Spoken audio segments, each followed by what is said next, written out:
আল্লাহর নবীর সাহাবীরা এত বেশি ইবাদত গুজার ছিলেন, এত বেশি তাকওয়াওয়ালা ছিলেন যে আজও পর্যন্ত, কিয়ামত পর্যন্ত, শুধু এখন নয়, কিয়ামত পর্যন্ত পৃথিবীর সবচেয়ে উৎকৃষ্ট বান্দাদের কাতারে সাহাবায়ে কেরামদের নাম।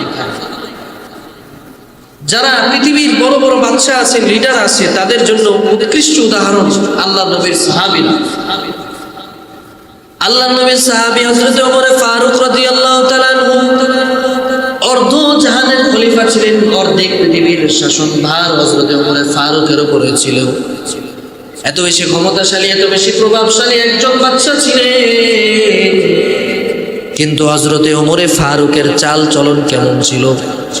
উনি যে জামাটা গায়ে দিতেন, ওই জামাটার মধ্যে কমপক্ষে 18 থেকে 20টা সেলাইয়ের দাগ ছিল, 18 থেকে 20টা তালিযুক্ত জামা উনি পরতেন। এই জামা পরে পরে হযরত ওমর ফারুক নিজের জীবন অতিক্রম করেছেন। হযরত ফারুক আযম ওমর ফারুক রাদিয়াল্লাহু তাআলা আনহুর কাছে একটা চাইতে বেশি অধিক জামাও ছিল না।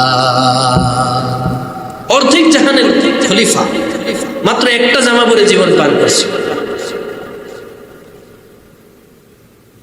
এই যে আমাদের যে মসজিদুল আকসা, হযরত ওমর ফারুক রাদিয়াল্লাহু তাআলা আনহুর জামানায় মসজিদে আকসা, বাইতুল মুকাদ্দাস একবার বিজিত হলো।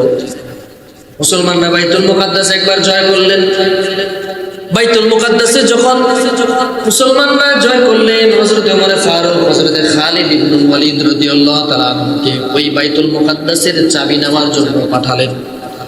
হযরত খালিদ ইবনে ওয়ালিদ এমন একজন সাহাবী ছিলেন, ওনাকে আল্লাহর নবী সাইফুল্লাহ উপাধি দিয়েছিলেন।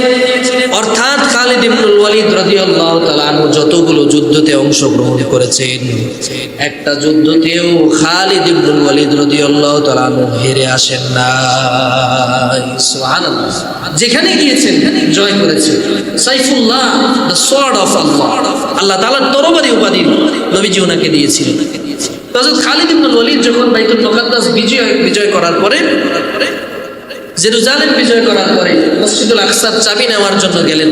এলাকা বিজিত হলে কি হবে?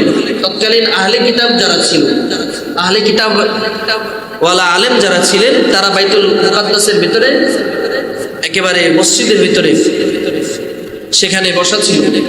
সেখানে তারা ইবাদত বন্দেগী করতো। চাবিগুলা তার কাছে ছিল, ওই ব্যক্তিদের কাছে ছিল।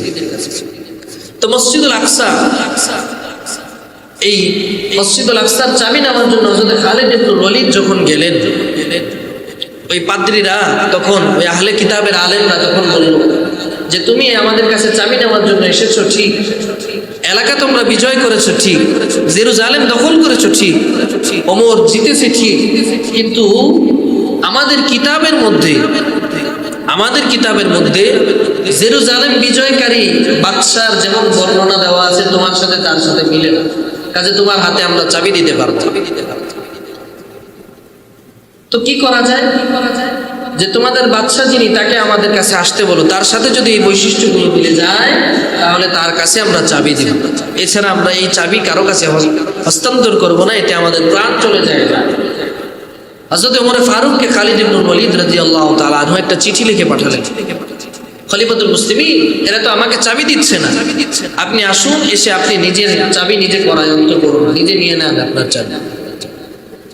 হযরত ওমর ফারুক রাদিয়াল্লাহু তাআলা আনহু চিঠি পাওয়ার পরে, স্বাভাবিক অর্ধজাহানের খলিফা যখন মদিনা ছেড়ে, নিজের রাষ্ট্র ছেড়ে, নিজের আবাসভূমি ছেড়ে যখন আরেক জায়গায় সফর করে আসবেন, আমাদের এমপি মন্ত্রীরা কি করে, এক একটা এমপি মন্ত্রী, একটা আসনের এমপি সাধারণত দেখা যায় 40টা 50টা 100টা গাড়ি, বাইক, হোন্ডা, এগুলো শোডাউন নিয়ে চলাফেরা করে, এই সিকিউরিটি সেই সিকিউরিটি, কত ধরনের ব্যবস্থা।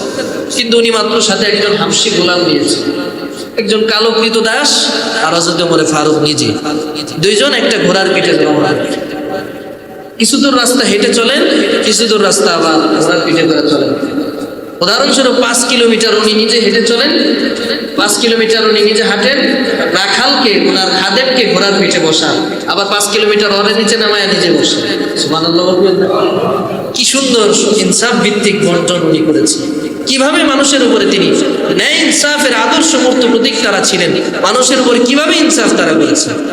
একজন খাদেমের উপরেও তিনি জুলুম করেন নাই। আমাদের জন্য কত বড় শিক্ষা।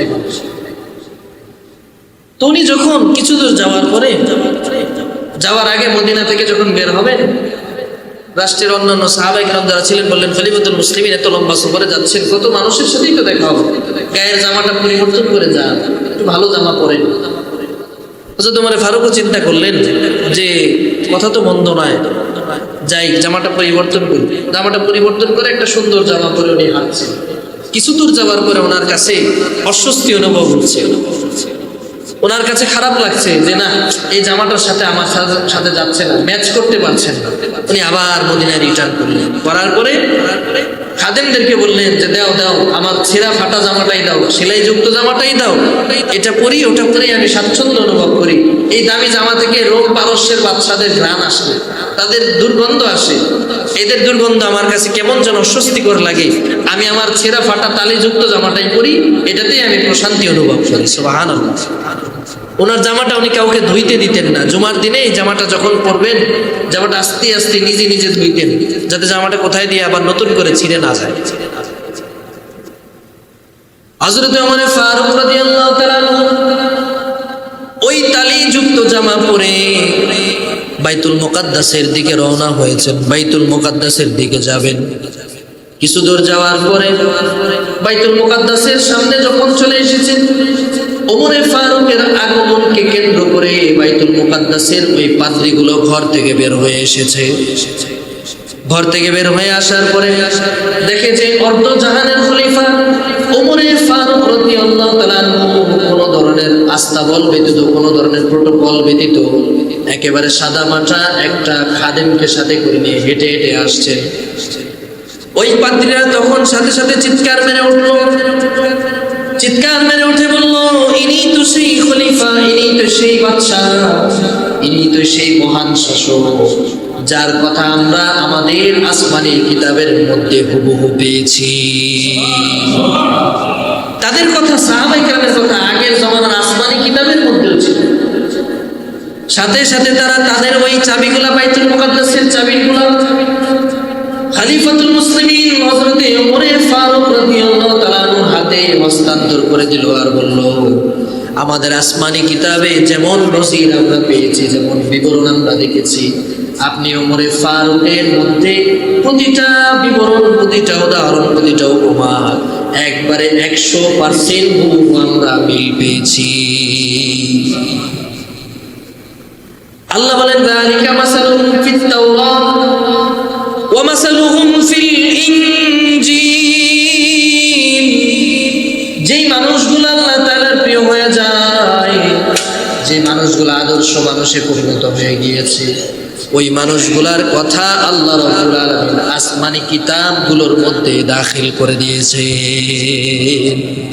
এমন দামি মানুষ ওনারা ছিল যার কথা আসমানি কিতাবগুলোর মধ্যে আল্লাহ তাআলা উল্লেখ করেছেন। আল্লাহ নিজে বলেছেন কোরআনে কারীমের সূরা ফাতহের মধ্যে 26 নম্বর পারা 14 নম্বর পৃষ্ঠায় আল্লাহ বলেন, যালিকা মাসালুহুম ফিত তাওরাত ওয়া মাসালুহুম ফিল ইনজিল।